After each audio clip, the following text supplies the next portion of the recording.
Hello dear student, today we start exercise 6.3 question number 6. Dear student देखिए question number 6 आपसे क्या कह रहा है। आपको गिवन है ABE कॉन्ग्रुएंट है ACD के। ये है ABE ये वाला ट्राइंगल ABE और ये वाला ट्राइंगल ACD ये कॉन्ग्रुएंट है, ठीक है। और आपने प्रूफ करना है कि ये ADE ये छोटा वाला ट्राइंगल और ये ABC ये बड़ा वाला ट्राइंगल सिमिलर है, ये आपने दिखाना है। अगर इन दोनों को सिमिलर दिखाना है तो सिमिलर दिखाने के लिए चार क्राइटेरियन होते हैं। एक होता है ट्रिपल ए, एक होता है डबल ए, एक होता है ट्रिपल एस और एक होता है SAS। RHS अभी हटके हैं, अलग कर लो उसको, ठीक है। अब देखिए डियर स्टूडेंट, तो इन चारों में से किसका यूज करना ज्यादा इजी रहेगा। इन दोनों में देखो, इस ट्राइंगल का भी एंगल है और इस ट्राइंगल का भी एंगल है, ये दोनों एंगल है इसमें कॉमन है, तो एक एंगल तो इक्वल आ गया, ये वाला आ गया ना एंगल इक्वल। अगर ये एंगल इक्वल आया, अब दूसरा एंगल इक्वल दिखाना टफ है क्योंकि इसमें D इसमें B इसमें E इसमें C इक्वल नहीं आ रहे। आ गई ना बात समझ में। अब एंगल इक्वल दिखाना तो टफ है, बेहतर ये होगा कि अगर इस एंगल से इंक्लूडेड साइड्स का रेशियो इक्वल दिखा दो। इस एंगल से इंक्लूडेड साइड कौन सी है, AD और AB, AD अपॉन AB, और दूसरी साइड क्या है AE upon AC, AE upon AC। देखो छोटे वाले ट्राइंगल का AD और बड़े वाले ट्राइंगल का AB और छोटे वाले ट्राइंगल का AE और बड़े वाले ट्राइंगल का AC। अगर मैं इनका रेशियो इक्वल दिखा दूं तो SAS प्रॉपर्टी से क्या हो जाएगा, हमारा प्रूफ हो जाएगा कि ये दो ट्राइंगल सिमिलर हैं। तो हम इसको आसानी से दिखा सकते हैं। तो देखिए बच्चों, इन ट्राइंगल A हमें गिवन क्या है, गिवन है ट्राइंगल ABE कॉन्ग्रुएंट है ट्राइंगल ACD की। ये दो ट्राइंगल कॉन्ग्रुएंट है। अगर ये दो ट्राइंगल कॉन्ग्रुएंट हैं तो इनके CPCT से इनके करस्पॉन्डिंग पार्ट क्या आएंगे, इक्वल आएंगे, पता है ना। तो करस्पॉन्डिंग पार्ट भी ऐसे इक्वल लेने हैं जिसमें ये चार साइड आए, AD AE AB AC, ये चार साइड आए। तो देखो बच्चों, AB आ रहा है और ये AB किसके इक्वल है, AC के इक्वल है। AB इक्वल्स टू AC, ठीक, क्लियर। एक क्या आ रहा है, देखो ध्यान से, ABE और ACD में एक तो आ रहा है AB इक्वल्स टू AC, ठीक है, और एक आ रहा है आपका AE और AD। हमें AE और AD की भी तो जरूरत है ना, तो एक आ रहा है आपका AE इक्वल्स टू AD। आ रहा है कि नहीं आ रहा है, ठीक है, कोई डाउट इसमें, ठीक। देखो बच्चों ध्यान से देखिए, एक आपका आ रहा है AE इक्वल्स टू AD, बिल्कुल आ रहा है AE इक्वल्स टू AD, ठीक है। एक आपका आ रहा है AB इक्वल्स टू AC, बिल्कुल वो भी आ रहा है AB इक्वल्स टू AC। इसको इक्वेशन नंबर फर्स्ट मान लीजिए, क्लियर। इसको आपने क्या मान लिया है, इक्वेशन नंबर फर्स्ट मान लीजिए। अब देखिए बच्चों ध्यान से, अब हम क्या करें, देखिए, क्या मैं AE इक्वल्स टू AD को AD इक्वल्स टू AE लिख सकता हूं, लिख सकता हूं। मैं ऐसा इसलिए कर रहा हूं क्योंकि जो मुझे प्रूफ चाहिए वो देखो, मुझे AD और AB का रेशियो चाहिए। अगर मैं इन दोनों को डिवाइड कर देता हूं तो मुझे AB और AE का रेशियो मिल जाएगा। मुझे तो AD और AB का रेशियो चाहिए, चाहे AD अपॉन AB करो चाहे AB अपॉन AD करो, लेकिन आपको रेशियो तो इसका चाहिए ना। आ गई ना बात में, आपको रेशियो AD और AB का चाहिए। अब मैं अगर इसको दोनों को डिवाइड कर देता हूं तो मुझे AB और AE का रेशियो मिल जाएगा, तो मैं तो फंस जाऊंगा। इसलिए मैं AE इक्वल्स टू AD को AD इक्वल्स टू AE लिख सकता हूं, है कि नहीं। ये दोनों आपस में बराबर हैं तो इनके सीक्वेंस को चेंज तो कर सकता हूं। AD को यहां और AE को इधर लिख सकता हूं। अगर 2 बराबर 2 है, ठीक है, मतलब जैसे A बराबर B है तो इसको मैं B बराबर A भी तो लिख सकता हूं, तो भी तो ये बराबर ही हुए। A B के बराबर है तो B भी तो A के बराबर है। आ गई ना बात में, तो वही चीज हो रही है। देखिए, मैं प्रूफ जो करना है उसको लाने के लिए मैंने इसका सीक्वेंस बदल दिया। जो AE इक्वल्स टू AD था मैंने इसको AD इक्वल्स टू AE लिख दिया। कोई डाउट। इन दोनों इक्वेशनों को डिवाइड कर दो, इक्वेशन 1 डिवाइड बाई इक्वेशन 2। ये कितना है, अच्छा मुझे क्या चाहिए, AD अपॉन AB चाहिए ना, AD अपॉन AB चाहिए, ये अपॉन में चाहिए। तो मैं क्या काम कर देता हूं, इक्वेशन 2 डिवाइड बाई इक्वेशन 1 कर देता हूं। 2 को 1 से डिवाइड कर देता हूं, क्लियर, क्योंकि मुझे AD अपॉन AB चाहिए, AD ऊपर चाहिए AB नीचे चाहिए। तो मैं क्या कर रहा हूं, इक्वेशन 2 को 1 से डिवाइड कर रहा हूं। तो 2 लिखिए पहले, 2 क्या है AD और 1 क्या है RHS में, LHS में। LHS में AD है ऊपर इक्वेशन 2 में, और RHS में, सॉरी ये इक्वेशन 1 में LHS में क्या है AB, तो अपॉन में क्या आ जाएगा AB इक्वल्स टू इक्वेशन 2 के RHS में क्या है AE और इक्वेशन 1 के आरएचएस में क्या है, AC। क्लियर, कोई डाउट यहां पर तक? ठीक है, कोई प्रॉब्लम बच्चों इसमें? क्या किया मैंने, इक्वेशन 2 को इक्वेशन 1 से डिवाइड किया, तो एलएचएस वाला एक साथ डिवाइड होंगे, आरएचएस वाले एक साथ। एलएचएस में एडी है, इसके एलएचएस में एबी है, तो एडी अपॉन एबी। इसके आरएचएस में एई है और उसके आरएचएस में एसी है, तो एई अपॉन एसी। क्लियर, अब देखो यही तो चाहिए था, AD upon AB AE upon AC, AD upon AB AE upon AC, मिल गया ना। तो इसको मान लेते हैं, ये जस्ट अभी प्रूव हुआ है, इक्वेशन 3 मान लेते हैं। ठीक है, अब जिन दो ट्राइंगल को आपने सिमिलर दिखाना है, देखो in triangle ADE and triangle ABC, इस ट्राइंगल एडीई और इस ट्राइंगल एबीसी में देखो ये एंगल ए दोनों में क्या है, कॉमन है, तो angle A equals to angle A, ये क्या आ गया, कॉमन आ गया। ठीक है, और इस ट्राइंगल एडीई और एबीसी में साइड्स, इस एंगल से इंक्लूडेड साइड्स का रेशियो देखो, AD upon AB, AD upon AB, ठीक है, एडी अपॉन एबी, और इसी एंगल से इंक्लूडेड साइड्स का रेशियो देखो, एई अपॉन एसी, एई अपॉन एसी क्या है, आपस में इक्वल है। ये अब भी आपने प्रूव कर रखा है, जस्ट प्रूव्ड कर रखा है ना, अब भी प्रूव। ये देखिए इक्वेशन नंबर 3 को देखो, अब भी प्रूव कर रखा है ना ये चीज, तो कौन सी प्रॉपर्टी से, by S A S criterion, ये दोनों ट्राइंगल, ट्राइंगल एडीई सिमिलर हो गया ट्राइंगल एबीसी के। कोई डाउट डियर स्टूडेंट? देखो बहुत आसान सा क्वेश्चन है, बस समझना है। हमें कॉन्ग्रुएंट दिया है, हमें सिमिलर दिखाना है, सिमिलर दिखाना है तो कौन से रूल का यूज करें, एक एंगल तो इक्वल दे रखा है, अगर मैं उससे इंक्लूडेड साइड का रेशियो इक्वल दिखा दूं तो मेरा काम बन जाएगा। तो उससे इंक्लूडेड साइड कौन है, एडी और एबी और एई और एसी, तो मैं अगर इनका रेशियो इक्वल दिखा दूं काम चल जाएगा। तो हमें दे रखा है ये दो ट्राइंगल कॉन्ग्रुएंट है, तो क्या इसमें एडी एई एबी एसी आ रहे हैं, देखो एबी एसी के इक्वल आ रहा है और एई एडी के इक्वल आ रहा है। कोई डाउट? मुझे लाना एडी अपॉन एबी है, मतलब यहां तो एबी ठीक है लेकिन यहां ए ही नहीं होना चाहिए। अगर मैं इनको डिवाइड करता हूं तो मेरे को यहां एडी चाहिए, तो मैंने क्या करा, सीक्वेंस चेंज कर दिया। a इक्वल्स टू बी है तो मैं इसको b इक्वल्स टू ए भी तो लिख सकता हूं, ये दोनों आपस में बराबर है तो ये दोनों भी तो आपस में बराबर ही है, बात तो एक ही है। a बराबर b लिखूं चाहे b बराबर a लिखूं, है तो a b के ही बराबर, ठीक है। तो मैंने इसको a बराबर ad से ad बराबर a लिख दिया।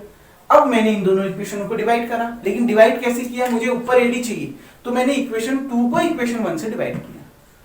तो पहले LHS वाले एक साथ, RHS वाले एक साथ, LHS में AD है वो ऊपर और LHS में AB है वो नीचे, क्योंकि 2 को 1 से डिवाइड कर रहा हूं तो AD अपॉन AB। सिमिलरली यहाँ RHS में AE है, यहाँ RHS में AC है तो AE अपॉन AC।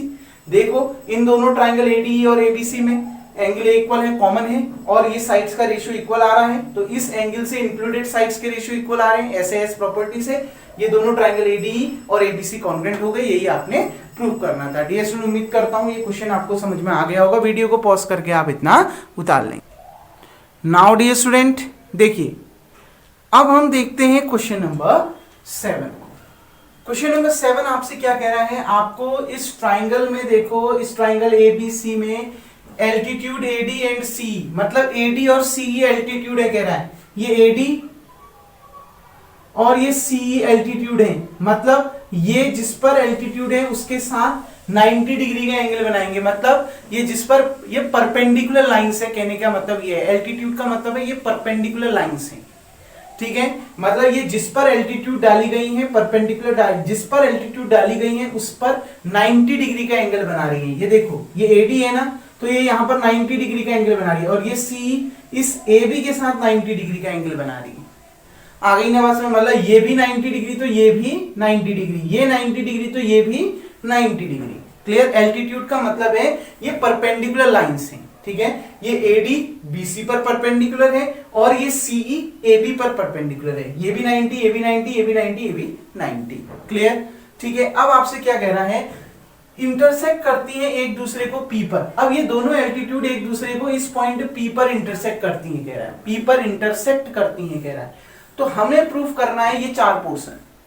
एम हमारा है to prove that triangle AEP similar है ट्राइंगल CDP के। तो पहला प्रूफ देखिए, इन ट्राइंगल जो हमने फर्स्ट प्रूफ करना है उन दो ट्राइंगल को देखो, triangle AEP and triangle CDP. Similar proof करने के लिए 4 क्राइटेरियन है, triple A, double A, triple S, S. ठीक है, किसका साइड्स का रेशियो दे नहीं रखा, एंगल की बात हो रही है, 90 डिग्री के एंगल की बात हो रही है, तो क्या पता ट्रिपल ए या डबल ए से हो जाए।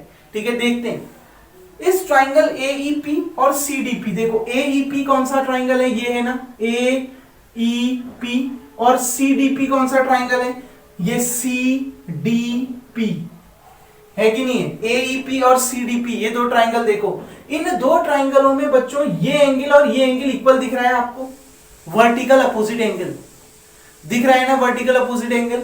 देखो इस ट्राइंगल एईपी और इस ट्राइंगल सीडीपी में ये एंगल और ये एंगल इक्वल है ना, क्योंकि ये दो एल्टीट्यूड्स एक दूसरे को इंटरसेक्ट कर रही है, तो वर्टिकल अपोजिट एंगल बन रहे हैं, यानी शीर्षाभिमुख कोण बन रहे हैं। तो ये एंगल और ये एंगल आपस में इक्वल आ रहा है, तो इस एंगल का नाम क्या है, एंगल एपीई। एंगल एपीई किसके बराबर आना चाहिए, एंगल सीपीडी के। ये एंगल सीपीडी ये वाले एंगल के बराबर आ रहा है, एंगल सीपीडी। क्यों, वर्टिकल अपोजिट एंगल। ठीक है, आ गई ना पास में, एक एंगल इक्वल आ रहा है। क्या दूसरा एंगल इक्वल आ रहा है, बिल्कुल। इस एंगल में ये एंगल कितने डिग्री का है, 90 डिग्री इस ट्राइंगल में, और इस ट्राइंगल में ये वाला एंगल कितने डिग्री का है, 90 डिग्री का है। और आपको पता है राइट एंगल इक्वल होते हैं, ट्राइंगल पे बनने वाला 90 डिग्री का एंगल, किन्हीं भी दो ट्राइंगल में बनने वाले 90 डिग्री का एंगल आपस में इक्वल होते हैं। ठीक है ना, 90 डिग्री के एंगल राइट एंगल तो इक्वल होते हैं ना। तो बस ये देखिए, ये एंगल कितना 90, तो ये एंगल भी कितना 90, तो इस एंगल का नाम क्या है, एईपी, एंगल एईपी। तो जब यही लिख दिया है तो इसका नाम भी यही होगा, एंगल सीडीपी। सीधे देखो ये वाला सीडीपी, ये आ गई ना बात समझ में। ये वाला एंगल और ये वाला एंगल कितने डिग्री का है, 90 डिग्री, राइट एंगल्स। आपको पता है राइट एंगल्स इक्वल होते हैं। अब आपने इन दो ट्राइंगल्स के दो एंगल इक्वल दिखा दिए ना, एंगल एंगल, तो ऑटोमेटिकली तीसरा तो इक्वल होगा ही होगा, लेकिन जरूरत नहीं है दिखाने की, क्योंकि हमारे पास ए सिमिलरिटी क्राइटेरियन भी तो होता है। तो क्या हो गया, by A similarity criterion, similarity criterion, तो ए सिमिलरिटी क्राइटेरियन से triangle AEP congruent, sorry similar हो गया ट्राइंगल सीडीपी। क्लियर, ए सिमिलरिटी क्राइटेरियन से ये दोनों ट्राइंगल सिमिलर हो गए, कोई डाउट। ठीक, आगे बढ़े। अब देखिए डियर स्टूडेंट, ट्राइंगल दूसरा जो हमने प्रूव करना है कौन सा, ट्राइंगल एबीडी और दूसरा ट्राइंगल सीबीई। बच्चों देखते ही पता चल रहा है इन दोनों ट्राइंगल में बी बी कॉमन आ रहा है। ट्राइंगल एबीडी, एबीडी ये वाला ट्राइंगल है, एबीडी, इस वाले ट्राइंगल में ये एंगल, और दूसरा ट्राइंगल सीबीई, सीबीई ये वाला। ठीक है ना, ये जो ट्राइंगल दिख रहा है एक ये, और एबीडी ये वाला ट्राइंगल, इस दोनों ट्राइंगल में ये एंगल बी क्या आ रहा है, कॉमन आ रहा है। तो क्या लिख दोगे, angle B equals to angle B, ये क्या है, कॉमन है। क्या कोई दूसरा एंगल इक्वल आ रहा है, देखिए इस ट्राइंगल ए बी डी में, ध्यान से देखिए बच्चों, इस ट्राइंगल ए बी डी में ये वाला एंगल कितने डिग्री का है, 90 डिग्री का है, और इस ट्राइंगल सीबीई में ये वाला एंगल कितने डिग्री का है, 90 डिग्री का है। तो ये एंगल और ये एंगल इक्वल आ गए ना, क्योंकि ये कितने डिग्री का है, 90 डिग्री का एंगल है। ठीक, तो कौन सा, A B D angle, sorry ये वाला एंगल है, एंगल ए डी बी, बीच में आना चाहिए ना नाम, तो angle A D B, angle A D B. Clear, ये डी एंगल आना चाहिए, ये वाला एंगल। क्लियर, ठीक है ना, एंगल ए डी बी ये वाला एंगल किसके बराबर आ गया, एंगल सीईबी के, इसके एंगल के बराबर आ गया एंगल सीईबी। क्यों, ईच 90 डिग्री, यानी each of right angle, each right angle है, ये दोनों राइट एंगल है, तो आपस में इक्वल आ गए, ईच 90 डिग्री। क्लियर, देखो कौन सा, ए डी बी और सीईबी, ये ए डी बी इसी सीक्वेंस में लिखा है, सीईबी इसी सीक्वेंस में लिखा है, देखो A D B CEB. Clear, इसी सीक्वेंस में लिखा है, और ये दोनों इक्वल हैं क्योंकि 90 डिग्री का एंगल है। तो फिर से कौन सा, ए प्रॉपर्टी से, तो बाई ए क्राइटेरियन ये दोनों triangle, triangle A B D similar आ गया ट्राइंगल CBE के। कोई दिक्कत नहीं है स्टूडेंट? देखो इसी सीक्वेंस में होनी चाहिए जो पार्ट आप इक्वल दिखा रहे हो, जो क्रॉसपॉन्डिंग एंगल्स आप इक्वल दिखा रहे हो, इसी सीक्वेंस में B और B, ठीक है, ADB और CEB, देखो इसी सीक्वेंस में है ना, तो ये दोनों ट्राइंगल क्या आ गए, सिमिलर आ गए। अब तीसरा देखिए, थर्ड देखो बच्चों, थर्ड क्या दिखाना है, इन ट्राइंगल AEP एंड दूसरा ट्राइंगल कौन सा है, दूसरा ट्राइंगल है ADB। देखो बच्चों ध्यान से, AEP कौन सा ट्राइंगल है, ये वाला है AEP, ये वाला ट्राइंगल, ठीक। और इसके बाद जो दूसरा ट्राइंगल है वो है ADB, ये वाला ट्राइंगल ADB। इन दोनों ट्राइंगल में ये वाला एंगल कॉमन आ रहा है ना, देख लो, AEP और ABD, ये ADB, सॉरी BD नहीं है, DB है, AEP, ठीक है, और ADB, इन दोनों में ये वाला एंगल कॉमन आ रहा है, ठीक है ना। तो ये वाला कॉमन अगर एंगल है, इस एंगल को कुछ नाम दे दीजिए, नाम नहीं देना है तो आप इसको लिख लीजिए क्या, PAE, एंगल PAE इक्वल होगा, किस एंगल के इक्वल आ रहा है, एंगल देखो इस ट्राइंगल ADB में, ADB में DAB, एंगल DAB, देखो सीक्वेंस वही है, ध्यान से देखो, PAE D, अच्छा DAB, सीक्वेंस भी सेम होना चाहिए डियर स्टूडेंट, PAE ले रखा है PAE, तो यहां पर BAD लोगे आप, ठीक है ना, सीक्वेंस सेम लिखना, सीक्वेंस सेम लिखोगे तो आपके सारे कॉन्सेप्ट क्लियर हो जाएंगे, इसलिए कह रहा हूं। यहां अगर आपने PAE दिखाया है तो यहां भी BAD दिखाओ, आ गई ना बात में, तो यही एंगल रहा है ना, एंगल A, क्या हो गया, ये एंगल आपका कॉमन हो गया, आ गई ना बात में, ये एंगल क्या हो गया आपका कॉमन। इसी सीक्वेंस में दिखाना जिस सीक्वेंस में आपको ट्राइंगल दिए, अगर आपने इसमें PAE दिखाया है तो इसमें BAD दिखाओ, आ गई ना बात में, ये कॉमन हो गई, ये वाला एंगल दोनों में कॉमन हो गया, ठीक है। अब उसके अलावा देखो क्या कोई एंगल इक्वल दिख रहा है, इस ट्राइंगल APEP में ये वाला 90 डिग्री का है, ठीक है, और इस ट्राइंगल ADB में ये वाला एंगल 90 डिग्री का है कि नहीं है, 90 डिग्री का, तो बस ये दोनों एंगल भी तो इक्वल हो गए, 90 डिग्री के एंगल इक्वल है, तो एंगल AEP अगर आपने इस सीक्वेंस में दिखा रखा है तो इसमें भी इसी सीक्वेंस में दिखाओ, ADB, देखो AEP और ADB, ये वाला एंगल और ये वाला एंगल कितने डिग्री का, 90 डिग्री, तो यहां पर भी लिख दिया ईच 90 डिग्री। तो कौन सी प्रॉपर्टी से, ये भी बाई AA क्राइटेरियन से ये दोनों ट्राइंगल AEP सिमिलर आ गया ट्राइंगल ADB की, कोई डाउट, ठीक, ये भी समझ में आ गया ना, देखो बहुत आसान सा है, क्लियर, सभी एंगल इक्वल तो दे रखा है, ये कॉमन है दोनों में, ठीक है, और ये 90 डिग्री, ये भी 90 डिग्री का, तो राइट एंगल इक्वल होते हैं, बस हो गया आपका काम। इसके बाद देखो बच्चों लास्ट क्या है, triangle PDC, in triangle PDC और दूसरा ट्राइंगल क्या दे रखा है, दूसरा ट्राइंगल दे रखा है BEC, देखो बच्चों ध्यान से, पहले तो आपको दिख रहा है C जैसा कॉमन है, तो क्या C वाकई में कॉमन है, देख लेते हैं, ठीक है, PDC, इसमें ये वाला एंगल आ रहा है ना, दूसरा ट्राइंगल BEC, इसमें भी ये वाला ट्राइंगल आ रहा है, देखो BEC ये है और PDC ये है कि नहीं, इन दोनों में ये वाला ट्राइंगल ये वाला एंगल आ रहा है, एंगल C आ रहा है ना, तो इसमें सबसे पहले angle C equals to angle C क्या आ गया, कॉमन, ये एंगल कॉमन आ गया ना। अगर ये एंगल कॉमन आ गया तो कोई और एंगल दे रखा है, देखिए, देखो बच्चों, PDC ये वाला एंगल कितने डिग्री का दे रखा है, 90 डिग्री का दे रखा है, और BEC में ये वाला एंगल कितने डिग्री का दे रखा है, 90 डिग्री का दे रखा है, और 90 डिग्री के एंगल इक्वल होते हैं, तो बस कौन सा एंगल, D वाला, ठीक है ना, एंगल PDC, अब इसी सीक्वेंस में है तो इसमें भी इसी सीक्वेंस में ले लो, BEC, PDC, BEC, ये D वाला एंगल है, यहां पर E वाला एंगल है, देखो यहां पर D वाला और यहां पर E वाला, ये भी आपस में इक्वल है, क्यों, ईच 90 डिग्री, क्लियर, ये प्रत्येक कितने डिग्री के हैं, 90 डिग्री के हैं, और 90 डिग्री का एंगल क्या होता है, इक्वल होता है, तो ये A और ये भी A, तो क्या लिखोगे, बाई AA क्राइटेरिया या क्राइटेरियन, ये दोनों ट्राइंगल PDC सिमिलर है ट्राइंगल BEC के, ये दोनों ट्राइंगल क्या हो गए, सिमिलर हो गए। कोई डाउट?